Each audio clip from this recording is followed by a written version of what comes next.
Hello अस्सलाम वालेकुम dear friends, welcome in my YouTube channel. दोस्तों, आज हमारा टॉपिक है सीक्वेंस और सीरीज़ को डिस्कस करना। गवर्नर सिंध में जो आईटी के टेस्ट कंडक्ट किए गए हैं उनमें से ये क्वेश्चंस पूछे जा रहे हैं आईक्यू के तौर पे, यानी कि आपसे नेक्स्ट नंबर फाइंड करना है आपको। तो आप इसको थोड़ा मैंने कहा ब्रीफ कर लूँ जो भी मेरे व्यूअर्स हैं, ताकि आपके लिए जो नेक्स्ट बच्चे अभी टेस्ट देने जाएंगे उनके लिए ये मेरे ख्याल में हेल्पफुल ये वीडियो रहेगी। तो लेट्स बिगिन, चलते हैं इसको। हमारे पास एक सीरीज़ दी हुई है, यानी कि 36, उसके बाद हमारे पास कामा दिया हुआ है, उसके बाद 34, उसके बाद कामा 30, उसके बाद कामा 28, उसके बाद 24। तो हमसे नेक्स्ट नंबर पूछ रहा है क्या, यानी कि इस सीरीज़ में नेक्स्ट नंबर कौन सा आएगा। तो आप सबसे पहले ये देखें, यहाँ से नंबर 36 से हुआ, उसके बाद 24 तक रुक गया, यानी कि ये डिक्रीज़ हो रहा है। अब डिक्रीज़ कितने का हो रहा है, आप ये कॉमन सेंस की बात है, आप इसको देख रहे होंगे। यानी कि 2, उसके बाद यानी कि 36 और 34 के बीच में कितना है डिफरेंस, 2 का। इस तरह 2 और 30 के बीच में कितना है, 4 का डिफरेंस है। इस तरह 30 और 28 के बीच में कितना है, 2 का। तो उसके बाद 28 और 24 के बीच में कितना है, 4 का डिफरेंस है। यानी कि आपके लिए ये सीरीज़ बन गई, आपको ये पता है कि नेक्स्ट नंबर कौन सा आने वाला है। तो यहाँ 2, उसके बाद 4, फिर उसके बाद 2, उसके बाद 4, यानी कि नेक्स्ट नंबर कौन है, 2 है। यानी कि आप 24 में से जो कि 2 माइनस करेंगे तो हमारे पास बचेगा 22। ये इज़ द राइट ऑप्शन है और ये राइट जवाब है। आपने इसी तरह सही करना है। ये तो आसान क्वेश्चन था, इतना टिपिकल भी नहीं था, ना ही तो इतना कॉन्सेप्चुअल था। अब इसको हमारे पास नेक्स्ट सीरीज़ है, उसमें क्वेश्चन दिया हुआ है, उसकी सीरीज़ दी है, यानी कि 7 कामा, उसके बाद 10, उसके बाद 8, उसके बाद फिर 9 नहीं बल्कि 11 है, कामा, उसके बाद 9, उसके बाद फिर 12। अब हमसे ये नेक्स्ट नंबर पूछ रहा है, यानी कि इस सीरीज़ में नेक्स्ट नंबर कौन सा होगा। तो ये भी आसान है। आप सबसे पहले किसी भी नंबर को नेक्स्ट नंबर फाइंड आउट करना है तो आपने पहले उस सीरीज़ या सीक्वेंस को देखना है कि किस नंबर पे माइनस हो रहे हैं या कोई ऐड हो रहे हैं या 2 सीक्वेंस में मिला के दिए हैं। तो सबसे पहले आप देखें यहाँ पर 7 है, उसके बाद 10 को छोड़ के आप देखेंगे यहाँ पर 8 है, उसके बाद अब 11 को छोड़ के फिर देखेंगे यहाँ पर 9 है। तो हमारे पास आप समझ लें कि नेक्स्ट नंबर क्या आएगा, 10 ही आएगा।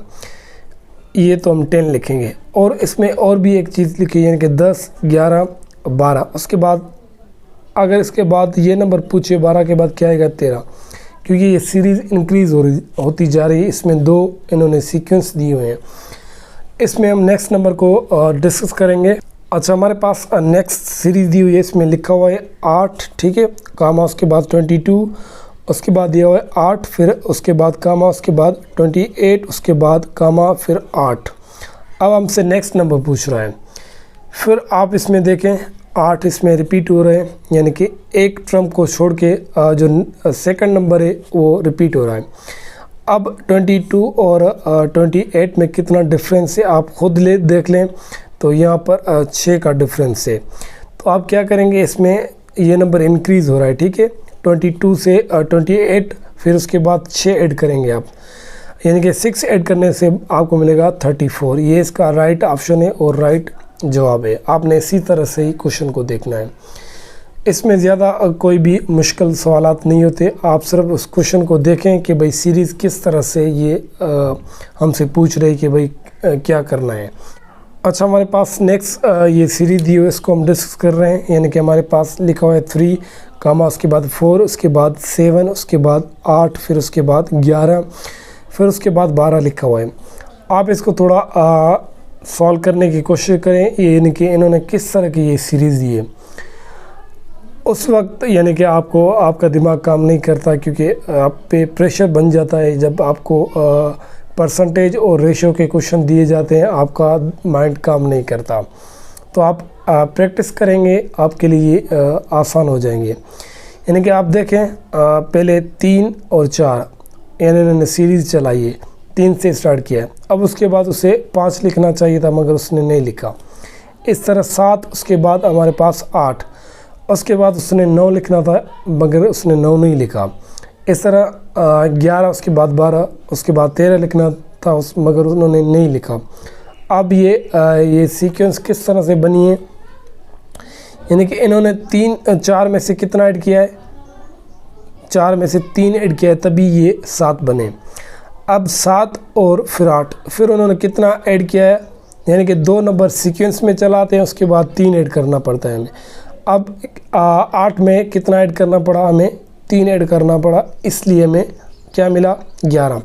अब 11 उसके बाद 12 में हम कितना ऐड करेंगे, 3, यानी कि हर दूसरे नंबर पे हम क्या करेंगे, 3 ऐड करेंगे, तो हमारी ये सीरीज़ ये बनती जाएगी। अब इसमें हम 3 ऐड करेंगे तो हमारे पास 15 जवाब बनेगा। ये इसका राइट ऑप्शन है। जिस भी टाइप का इस तरह क्वेश्चन आए तो आपने इसको सॉल्व करने की कोशिश करनी है। अब हम नेक्स्ट क्वेश्चन को सॉल्व करने की कोशिश कर रहे हैं। अच्छा, हमारे पास ये नेक्स्ट सीरीज़ दी हुई है, इसको हम सॉल्व करने की कोशिश कर रहे हैं। इसमें हमारे पास लिखा हुआ है 58, उसके बाद कामा दिया हुआ इन्होंने, फिर उसके बाद 52, फिर उसके बाद हमारे पास 46, उसके बाद हमारे पास 40, फिर उसके बाद हमारे पास 34 ये दिया हुआ है। अब इसमें आप देखें ये सीरीज़ जो कि डिक्रीज़ हो रही है, यानी कि असेंडिंग ऑर्डर में है, सॉरी डिसेंडिंग ऑर्डर में लिखी हुई है। अब आप इसको सॉल्व करने की कोशिश करें, ख़ुद भी इसे थोड़ा बनाने की कोशिश करें कि यानी कि 8 और 52 के बीच में कितना डिफरेंस रखा है इन्होंने, तो ये 6 का रखा है। इस तरह 52 और 46 के बीच में कितना इन्होंने डिफरेंस रखा हुआ, ये खुद देखें, यानी यहाँ पर भी 6 का रखा है, यानी कि 46 में से फिर 6 डिक्रीज़ करेंगे तो यानी कि माइनस करेंगे, फिर भी 6 आएगा। अब 40 में से फिर 6 का डिक्रीज़ करेंगे तो क्या आएगा, फिर 34 आएगा। इसी तरह से 34 में से फिर क्या करेंगे, हम 6 को डिक्रीज़ करेंगे तो हमारे पास 28 आएगा। ये नेक्स्ट नंबर हमारे पास था इस सीरीज़ में। अब अगला क्वेश्चन को हम सॉल्व करेंगे। अच्छा, अगला क्वेश्चन जो हमें सीरीज़ दी है उसमें लिखा हुआ है 21 कामा, उसके बाद हमारे पास 9, फिर उसके बाद कामा, फिर 21, उसके बाद फिर कामा उन्होंने दिया, फिर 11, फिर उसके बाद 21, उसके बाद फिर 13, फिर उसके बाद 21। ये आसान से क्वेश्चन है, इसी तरह से ही उन्होंने दिए हैं। जिनकी प्रैक्टिस से जो पढ़ते हैं उनके लिए तो मुश्किल नहीं है, बाकी लोगों के लिए तो ये टफ़ क्वेश्चंस बन जाते हैं। अब इनको नेक्स्ट नंबर फाइंड आउट करना है। आप देखें 21, 21, 21, 21, यानी कि एक नंबर के बाद फिर दोबारा 21 रिपीट हो रहा है। अब इस सीक्वेंस का दूसरा देखते हैं, पहले उसमें क्या लिखा है, यानी कि 9, 11, 13, ठीक है। इनके बीच 9 और 11 के बीच में कितना डिफरेंस है, 2 का। फिर इस तरह 11 और 13 के बीच में कितना डिफरेंस है, 2 का। अब हम क्या करेंगे, इनको ऐड करते, यानी कि 9 में से कितना ऐड किया, 2 ऐड किया, इसलिए 11 बना। फिर इस तरह 11 में 2 ऐड किया तो हमारे को क्या मिला, 13। फिर 13 में हम क्या करेंगे, 2 फिर 2 ऐड करेंगे तो हमें क्या मिलेगा, 15। ये हमारा राइट आंसर है। इसी तरह से ये आपको समझना है। अभी बहुत सारी ये क्वेश्चन हैं, उनको सॉल्व करने के लिए हम जा रहे हैं।